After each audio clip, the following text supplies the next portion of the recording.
પાણેસરા police મથકની હદમાં મુસાફરનો સ્વાંગ રચી રિક્ષામાં બેસી અવાવરૂ જગ્યા રિક્ષા ચાલકને લઈ જઈ લૂંટી લેનાર 3ને ક્રાઇમ બ્રાન્ચે ઝડપી પાડ્યા છે।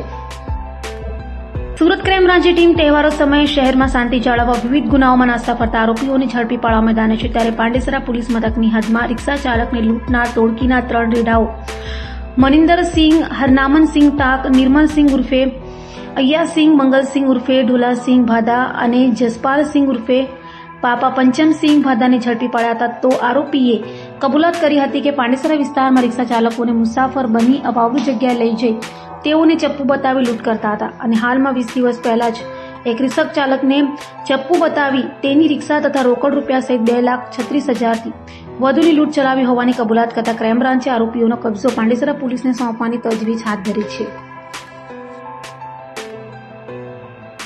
सूरत क्राइम ब्रांच के पुलिस इंस्पेक्टर किरण मोदी और पुलिस इंस्पेक्टर सिंधा को एक इन्फॉर्मेशन मिली थी कि लूट और दाड़ के ऑफेंस में जो वांटेड हैं 3 लोग, मनिंदर सिंह टाक, जसपाल सिंह भादा और निर्मल सिंह भादा, वो पांडेसरा विस्तार से निकलने वाला है। इस इन्फॉर्मेशन पे क्राइम ब्रांच की एक टीम ने कल उन 3 लोगों को पकड़ा है। उनके पास से 2,36,000 जितना मुद्दामाल रिकवर हुआ है। इनकी पूछताछ में ये पहले भी हाईवे पे या रोड पे जाने वाले लोगों को लूट लिया करते थे, चप्पू दिखा के, और उनसे व्हीकल लूट लेते थे, उनसे मुद्दामाल लूट लेते थे। और इनकी पूछपरछ में पहले अल्थान और अलग अलग पुलिस स्टेशनों में अरेस्ट हो चुके हैं। और अभी रिसेंटली 20 दिन पहले पांडेसरा पुलिस स्टेशन में एक ऑटो रिक्शा वालों को चप्पू बता के उसको रिक्शा उसकी ऑटो रिक्शा लेके भाग गए थे और उनसे लूट और दूसरी चोरियाँ कर रहे थे। इन लोगों की ज़्यादा पूछपरछ चालू है।